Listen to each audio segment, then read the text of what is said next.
Hey guys, welcome back to the video. So in this video, I'm going to show you how to adjust the contrast of an image on Photopea.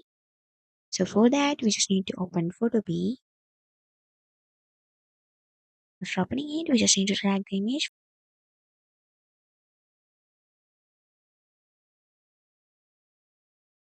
And after dragging it, here we can see the image here.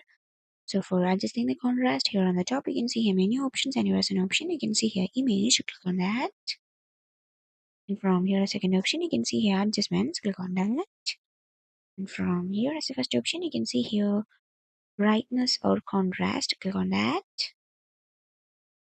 And from here second option you can see here contrast, and from here you can just adjust it by increasing or decreasing as much as you wanted.